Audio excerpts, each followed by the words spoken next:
शास्त्रे महिम न फिरतो भगवस्त्रधीशा। अधिपति महाराज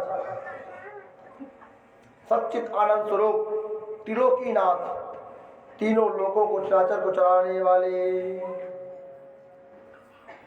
तो आप कहाँ सूर्य के समान और मैं एक छोटे से दीपक के समान भी नहीं हूं। तो सत्य आप कह रहे हैं कि मैं आपके योग्य नहीं थी। हमारा और आपका विवाह बेमेल हुआ है। और आपने जो ये कहा कि आपके माता पिता का किसी को पता नहीं, तो यह भी सत्य है। सत्यम भजाओ दिव गुणेभ्य उरुक्रमात्तः। आपने कहा कि मेरे अंदर कोई गुण नहीं है, तो भगवान सत्य में आपके अंदर कोई गुण नहीं है, क्योंकि आप निर्गुण हो, निर्गुण निराकार हो। भगवान के तीन स्वरूप हैं, निर्गुण निराकार, सगुण निराकार और सगुण साकार। निर्गुण निराकार वह ब्रह्म है जो ना तो उसका कोई आकार है और ना वह हमें दिखाई पड़ रहा है, वह है निर्गुण निराकार।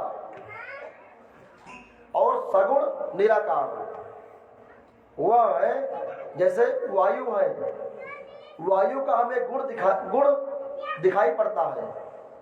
खुशबू आती है तो वायु के द्वारा आती है, अर्थात उसका गुण हमें दिखाई पड़ रहा है, पर आकार दिखाई नहीं पड़ता। वायु अदृश्यहीन है। कोई बता सकता है कि वायु कैसी होती है? जब वायु का सिर्फ हम अनुभव करते हैं, जब वेग से हमारे शरीर में लगती है सुगंध के रूप में या दुर्गंध के रूप में, तब हमें महसूस होता है कि वायु आई है। अर्थात वायु सगुण निराकार है। वायु का गुण तो दिख रहा है हमें कि वायु के द्वारा ठंड लगती है, खुशबू आती है, बदबू आती है, पर उसका आकार नहीं दिखाई पड़ता। ऐसे ही भगवान का गुण हमें दिखाई पड़ रहा है। गुण क्या है? चराचर सृष्टि। जल वर्षा हो रही है, सर्दी गर्मी अपने टाइम पे आते जाते हैं, रात और दिन अपने समय से आते जाते हैं, सूर्य चंद्रमा अपनी गति से चलते हैं।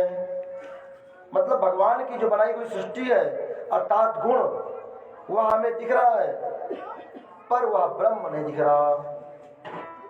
सगुण मतलब गुण दिख रहा है, पर उसका आकार नहीं दिख रहा कि बनाने वाला कौन है।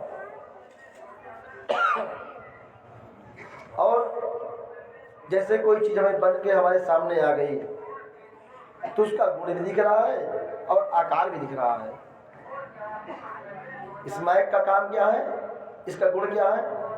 हमारी आवाज को दूर तक भेजना। ठीक है, तो यह हमारी आवाज को दूर तक भेज रहा है, यह इसका गुण है। और ये इसका आकार है कि माइक ऐसे होता है। तो भगवान जब दिखाई नहीं पड़ रहे थे तो निर्गुण निराकार रूप में थे, और इस सृष्टि को बना करके दिखाई नहीं पड़ रहे हैं तो सगुण निराकार हो गए। और जब भगवान स्वयं नंद नंदन वृंदावन में आ गए, भगवान अवतार लेकर के, तो सगुण साकार रूप में आ गए। अर्थात जिन मूर्तियों की हम पूजा करते हैं वो मूर्ति हमारे सामने सगुण साकार रूप में हम उनकी पूजा करते हैं कि भगवान का यह सगुण साकार रूप है। तो यहाँ पर रुक्मिणी मैया कह रही है कि सच में आप बिल्कुल गुणहीन हो।